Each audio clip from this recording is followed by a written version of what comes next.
Hi, my friends. There's a reason why I'm pointing this thing to the ground versus the sky, and I'll explain that more to you in a second. What's amazing is I just saw a video that this individual talks about true history, talks about how pyramids were in the United States of America and all these things. That Columbus was not the one who discovered America, which I already knew that he had actually just rediscovered America for the history books, for their story, okay? What is amazing is that not only was the Egyptians here way back, even before the Lord was born, then I guess who else was also here? The Romans. Yeah, I could not figure out why. I was hiking on a trail in Tennessee, and I came across this sculptured head, huge, about the size of a car. I'm not kidding you. You know, like a smaller, like a sedan, right? And I had a photograph of that thing, but then through this journeys, I lost that phone. I think it got stolen or something. Yeah, something like stolen, or yeah, that was one that got stolen. And but anyway, I didn't have it backed in the cloud. I thought it was. Long story. So make sure you check your stuff that's backed up if you don't want to keep preservation of it. But anyway, what was interesting about that, I couldn't figure it out. I'm like, what in the world is this Roman, like, stone head doing here? I was blown away. And I've seen other things that are Roman, other like pillars and stuff across in these journeys through the hiking trails. Most people, I don't know why they miss it. They miss it, or they just don't say anything about it, okay? And what's shocking about that is, so the Romans were here too. So we don't really know how deep this goes. I mean, remember, the Lord said that the truths will be known during these times, that all truths should be revealed, and that their God and Creator's help, leading us to with the Lord in that process of revealing these truths. Okay. And so here's the thing is, even there's scripture. I don't know exactly how the Lord said it. He said, "Blessed is the one those that can read the stones in the ground." And I got a bug that keeps climbing so far. Sorry, folks. My gosh, laying near the ground is always going to get bugs, right? Go to the sky, you might be free, but then you get attacked by birds. And most birds are pretty nice, right? There's wars in the skies, but anyway, every time I lay on the ground, it's either ants or something crawling on me, some weird thing that's crawling me here now, right? Anyway, so sorry the distraction here. So here's the deal. The Lord said something about that. And even Mud Fossil University, you got to check his channel. I haven't checked it out. Well, I should go back over there.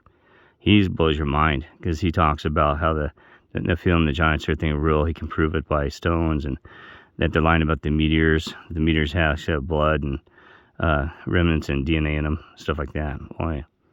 So it's kind of like the story of the war in the heavens was true. That's what it proves. There's a war, and those are like fallen pieces that came to Earth, right? But I also told you that, I don't know if I did that, disclose that.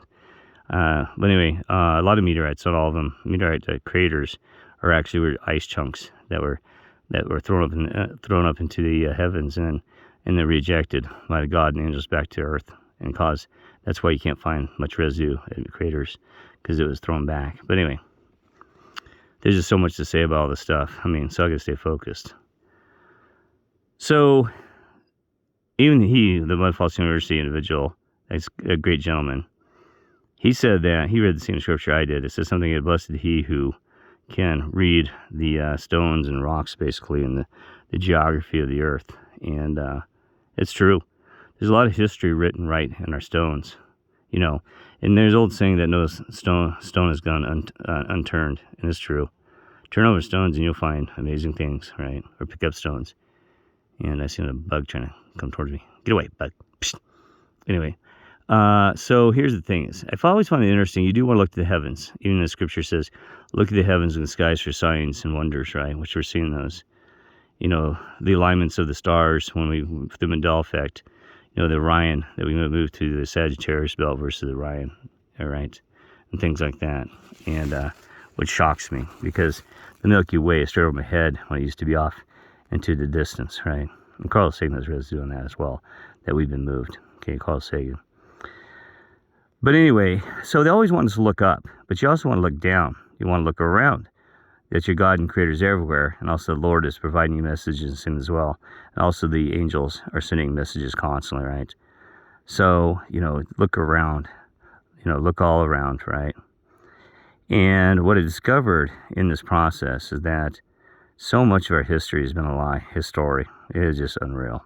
And these people, even if you try to argue the doctrine is so bad, that you can't explain to them how so many lies are there. They'll argue against you. They'll say, no, there's no pyramids here, this and that, right? And the thing is, what was amazing about that, I even saw a pyramid originating in Antarctica before Google found out, because I saw a pyramid way back in 2016. And I said, oh my gosh, there's a pyramid on Antarctica. Nobody knows about this. And then, there's a couple of news articles about it. Some different scientists talking about this pyramid. I think it's gone now, because I think they wiped that one, even because I remember now you can't even find the pyramid on the thing. Google and their artwork, they've blasted that pyramid out so you can't see it. I kid you. It's kind of like Antarctica. I'm not sure if Antarctica is still there or not, because I think, I don't know if it's a Mandela effect, the geography change, or whether, the North Pole, if it's gone or not. But it's kind of crazy, it doesn't make logic right there, that there's no North Pole according to the Google Earth and Google Maps, but we have all these stories about Santa Claus being from the North Pole and stuff. So what was he, oceanic, lived on a boat? I mean, these people don't even put pieces together. It surprises me. You try to explain to somebody about that, say, hey, North Pole, and they'll look at you like, what? What do you mean there's a... they just can't put the two pieces together, so they'll take the current download and buy what I said. Well, that's just a story. It's just about a Santa guy. They said, it doesn't matter if it's water or not, now it's claimed by Google. So, anyway, so I gotta stay focused on this. So, what's amazing is that I came out of Carlsbad Cavern in Mexico, about 2 years ago, and I found a pyramid, and I hiked up to it. It took me about an hour and a half, and I couldn't find the entryway. And what blew my mind is that this perfect pyramid, and also had his massive statue in front of it, just huge, and it's shaped kind of like the Sphinx, right? Kind of, but didn't have the headdress on and stuff like that, and they kind of formed like a doggish wolf figure, right? And I was blown away. This thing was massive, probably bigger. I'm like, bigger than the Sphinx. More worn out though, been worn down by time and erosion. And I went to the pyramid, and then I stood on top of this pyramid, I could see another one off in the distance. And and this is New Mexico. It's right down from Arizona, right? But I could not find the entryway to this pyramid. I looked all around, but it's a huge pyramid, probably, well, not the size of the Great Pyramid, but some of the smaller pyramids in Egypt. But I could not find the entryway. It's worn down too, so so I gave up. But it's funny that earlier that day I talked to a National Parks Ranger that was working in Carlsbad Cavern area, because they got the nice caverns there. And he didn't hear mention anything about this pyramid thing, but I talked to him about the caverns and stuff like that. Well, anyway, we had a great conversation. I asked a bunch of questions. Well, anyway, I came down the road. The phone's starting to get hot, so very quick. It's heating up. Okay. Anyway, so later is a crazy coincidence that I met him in a casino. I went there briefly. I think it was in Texas, clear down the road, right? And he was in there up for the weekend, he said. And I said, hey, man, I forgot to talk to you. I was driving down outside of Carlsbad there, and I saw this pyramid. And I said, you know about that pyramid? He goes, oh, yeah. He goes, I know all about it. I said, what? I was, oh, yeah, there's a pyramid there. Yeah, he goes, did you find the entry? He goes, no, I can never find the entryway. I said, you couldn't find it either? He goes, nah. He said, I hiked around, I couldn't find the entry. Oh, you're kidding me. See, a lot of national park rangers, they know it. They just don't talk about it much, or, things like this. And people wouldn't believe them anyway, so, they just kind of move on their way. So he knew all about the pyramid. So my point is this. It's all the history is a complete lie. Now, one of the things I don't know, because I asked the Lord about this once, and for some reason he won't disclose information. I said, was it true that you actually, because the Mormons said that you had spoken with the Native Americans here in America? And he said, yes, I did. And I said, well, geez, Lord, I said, how did you do that? I mean, you were clear across to the east. I said, man, did you take a boat? How'd you get here? And he just didn't disclose it to me. There's probably a reason he didn't, right? But he said, yeah. He goes, I was there talking to Native Americans. You kidding me? So he said he was. So anyway, how he got here, what he was there, I don't know, right? And that's rare. Someone's coming by, I think. That's unusual. Nobody ever comes down this road. Just checking. Anyway, so I'll be fast at this. So there's some people thought maybe it's possible that the whole Israel and Bethlehem story actually occurred in America. Now, I don't know, and they moved it back east to create distraction and confusions. Now, I don't know if that's true or not, but it's possible.